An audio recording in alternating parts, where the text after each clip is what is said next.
ನಾವು ನಮ್ಮನ್ನು ನೀವು ನಾಯಿ ಅಂತ ಕರ್ಕೊಳ್ಳಿ ಏನಾದರೂ ಕರ್ಕೊಳ್ಳಿ, ನಾವು ಅಂಬೇಡ್ಕರ್ ಸಾಕಿದ ಹುಲಿಗಳಿದ್ದೀವಿ ಅಂತಾರೆ. ಅಲ್ಲ ಸರ್, ಇವತ್ತು ಅಂಬೇಡ್ಕರ್ ಸಾಕಿದ ಹುಲಿಗಳಾಗಿದ್ದರೆ ತುರ್ತು ಪರಿಸ್ಥಿತಿ ಹೇರಿದಾಗ ಕಾಂಗ್ರೆಸ್ಸಿಗೆ ರಾಜೀನಾಮೆ ಕೊಟ್ಟು ಹೊರಗೆ ಬರ್ತಿದ್ರು.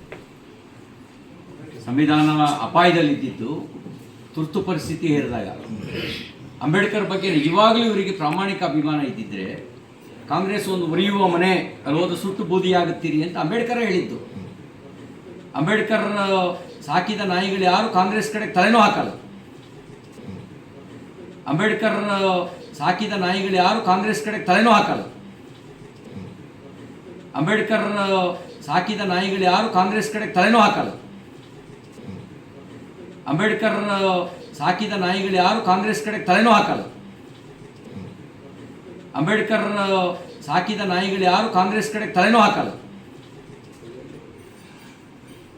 ಏನು ಎಷ್ಟು ಅನ್ಯಾಯ ಮಾಡಿಲ್ಲ ಬಾಬಾ ಸಾಹೇಬ್ ಅಂಬೇಡ್ಕರ್ ಪ್ರಧಾನಮಂತ್ರಿ ಆಗಿರೋ ವಿಚಾರದಲ್ಲಿ ಅವರು ತಿಳಿಸಿದ್ದಾರೆ. ತುರ್ತು ಪರಿಸ್ಥಿತಿ ಹೇರಿದಾಗ ಕಾಂಗ್ರೆಸ್ಸಿಗೆ ರಾಜೀನಾಮೆ ಕೊಟ್ಟು ಹೊರಗೆ ಬರ್ತಿದ್ರು. ಸಂವಿಧಾನ ಅಪಾಯದಲ್ಲಿದ್ದಿದ್ದು ತುರ್ತು ಪರಿಸ್ಥಿತಿ ಹೇರಿದಾಗ. ಅಂಬೇಡ್ಕರ್ ಬಗ್ಗೆ ನಿಜವಾಗ್ಲೂ ಇವರಿಗೆ ಪ್ರಾಮಾಣಿಕ ಅಭಿಮಾನ ಇದ್ದಿದ್ರೆ ಕಾಂಗ್ರೆಸ್ ಒಂದು ಉರಿಯುವ ಮನೆ ಅಲ್ಲೋದು ಸುಟ್ಟು ಬೂದಿಯಾಗುತ್ತೀರಿ ಅಂತ ಅಂಬೇಡ್ಕರ್ ಹೇಳಿದ್ದು. ಅಂಬೇಡ್ಕರ್ ಸಾಕಿದ ನಾಯಿಗಳು ಯಾರು ಕಾಂಗ್ರೆಸ್ ಕಡೆ ತಲೆನೂ ಹಾಕಲ್ಲ.